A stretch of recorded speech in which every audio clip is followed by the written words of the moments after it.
Hey guys, and welcome back to Leo Gaming.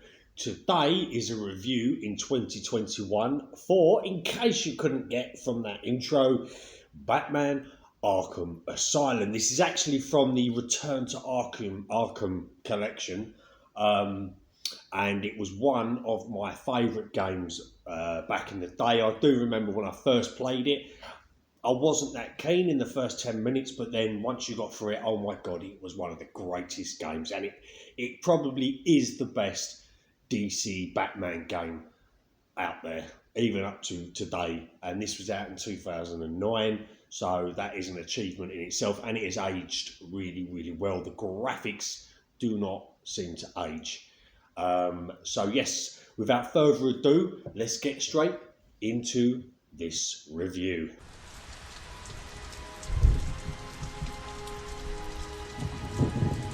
Batman Arkham Asylum is an action-adventure game developed by Rocksteady Studios and published by Warner Bros. And was released in August 2009. Based on the DC comic superhero, the game's storyline pits Batman against his arch-enemy, Joker, who gains control of Arkham Asylum. Joker's plot to trap Batman inside with many of his foes has you battling your way through a hellish nightmare. Use technology at your disposal and fight your way to Joker's demise. So to start off with, guys, we're going to be talking about the visuals. Now, the visuals are pretty good, and I would say they have aged brilliantly. They, even in 2021, from 2009, they look really, really good. Not obviously next-gen visuals, but they have aged really, really well. You will get a sort of similar look to the game. So you get Arkham Asylum consists of 3 outdoor main areas, which all lead to the Arkham Mansion, the Botanical Gardens, Intensive Treatment, the Penitentiary, and the Medical Facility. Now, each of these areas do have their own sort of theming, but the generic the background theming you see within each area is pretty much the same. And the visuals and all of them are pretty good, I would say. Everything, including the enemies, all look very, very detailed. The only thing that visually does let this game down is the combat. In the enemies, when you are punching really fast and kicking really fast with Batman, the enemies don't react to the punches and kicks thrown at them. So they don't fall in the correct way, they just fall in such a random way. It sort of, to me, it does break it up a little. It does break the immersion a little bit because you get this slow down camera on the last enemy, so you'll punch him in the leg, but it'll look like he's been hit in the head. But that was, it was the first game with the first Batman game with this type of combat. It was still really, really good combat. It's just that visual aspect of it let it down slightly. So, in terms of the sound, guys, you've got a very dark and gothic tone throughout this game, and it does match the environment. It really does. You've got some great sound effects. I have no problems with any of the sound effects. I'm not a sound expert. I always say this. I will only pick up on stuff that I really notice. The best thing about this game for me is the voice acting, especially, I think is it Zach Galifianakis, I think, who does the can't remember how you pronounce it, but he does the Joker absolutely brilliantly. He's by far the best Joker voice out of any film, any game. He's just got that really sinister tone, and it's how I would expect Joker to sound as well. The one crap thing about this game is the AI characters and their voices. They've got crap voice. So when Batman stops to talk to one of the officers, that AI character's got a crap voice and the animation is absolutely poor. So in general, guys, dark and gothic throughout the game, and the great sound effects, brilliant acting from brilliant voice acting from Joker, and crap AI voice acting. Unexpected, wasn't it? Oh well, note to self, need stronger test subjects. So moving on to mechanics, guys. So you get the main story campaign. You also get challenges, which is basically you can either play as Batman or the Joker and run around and complete various challenges in different levels. In the main campaign, obviously, your goal is to stop the Joker from causing chaos on Arkham Asylum. So you can sneak, you can stealth attack. There's plenty of stealth attack options. You've got the inverted takedown, and this is what's great about this game. This game really innovated on stealth.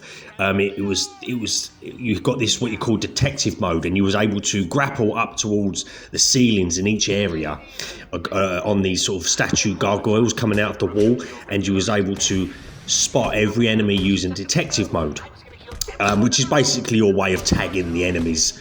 You do find you're in detective mode a hell of a lot because you need it for spotting Riddler trophies and breakable walls and stuff like that. Because the colour palette on this is very grey and dark, it's hard to spot without detective mode. So you do find you use detective mode a lot. So you would use that for spotting Riddler trophies, spotting the breakable walls, spotting areas that can be interacted with.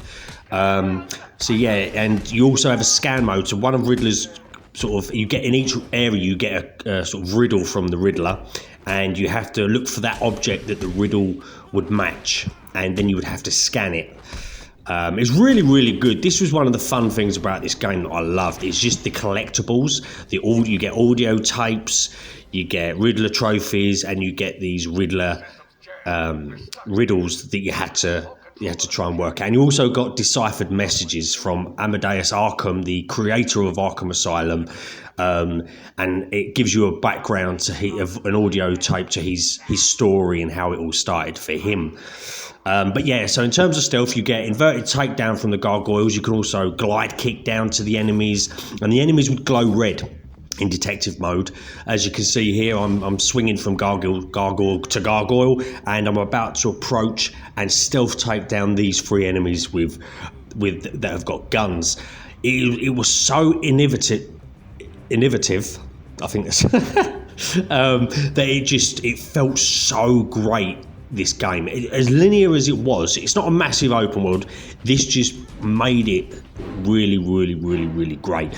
You also have the Batman, which can render your enemies unstable, and they wobble on their feet for a bit. It gives you a few seconds to run up and take them down. Obviously, you've got the combat. The combat is really quick. It is basically button mashing, I will be honest. It is a button mashing combat system, and you get a sort of visual indicator as to when you can counter. You get this like a couple of lines above an enemy's head that lets you know he's about to attack you. And you get all different gadgets and tech. You've got the electric thing that basically allows you to break open electric locks. There's just so many different things, and you gain skill points from XP that you gain from throughout the game for anything really, for collecting the collectibles and combat. And when your XP builds up, you can unlock different skill perks. It's not a varied skill tree. It's just a line of skills that you can upgrade. So you do get the basic stuff as well, guys. You can run, obviously. You can glide downwards and only downwards in this first game. You can climb up ledges. You can grapple yourself up to ledges. You can zip wire across two walls with a bit of technology. See, all these bits of technology you do unlock in stages throughout the game.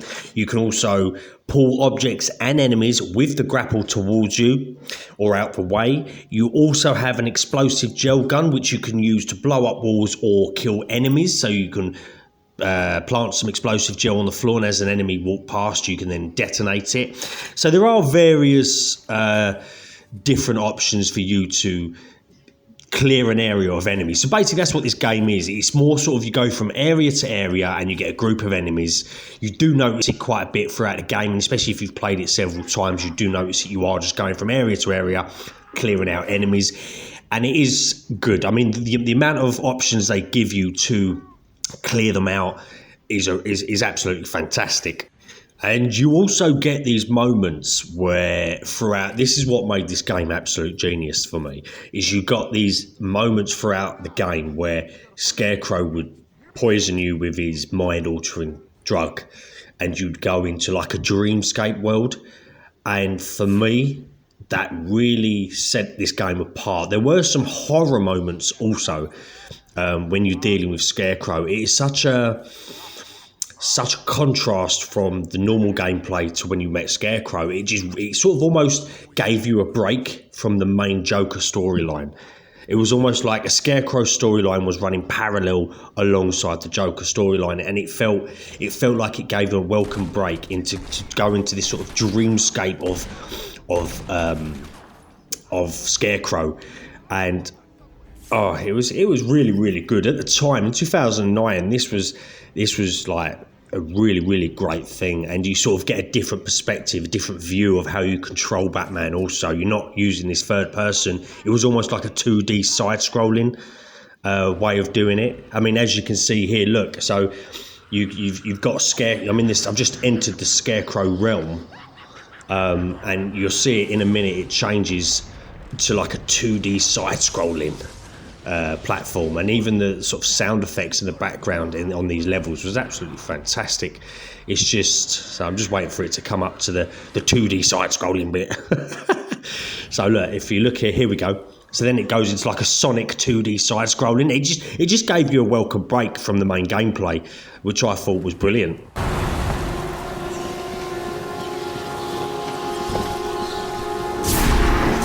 Now, moving on to gameplay, guys, I would say this game is pretty easy to control the character.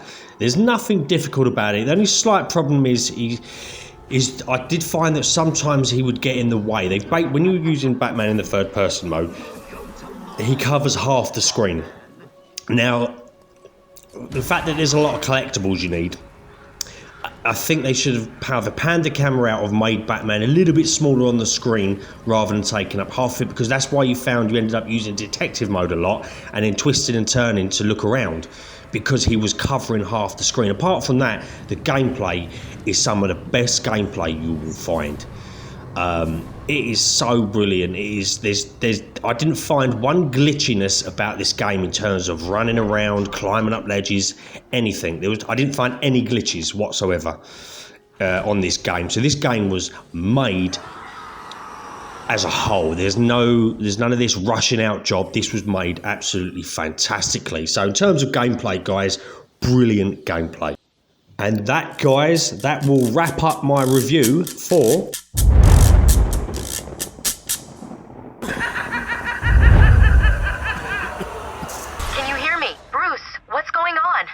Oracle, I'm okay. So overall, guys, I would say Batman Arkham Asylum is an absolute classic of a game. It's one of those games that even in 10 years after it was made, you can still go back and play it, basically, as if it is a brand new game, and it will feel nostalgic, but it will feel new at the same time. What I would advise going to get Arkham Asylum, Arkham City and Arkham Knight. So any future Rocksteady games, you're in the loop in terms of characters and story. They are still, all three of the Arkham series are still replayable today. Anyway, guys, I hope you enjoyed this review of Batman Arkham Asylum. If you do like my videos, I absolutely love making these videos, especially the editing. I do love doing the editing. I do it all on my mobile, but I absolutely love it. It takes me a little bit of time, but it's fantastic. I love doing these reviews, and I love gaming.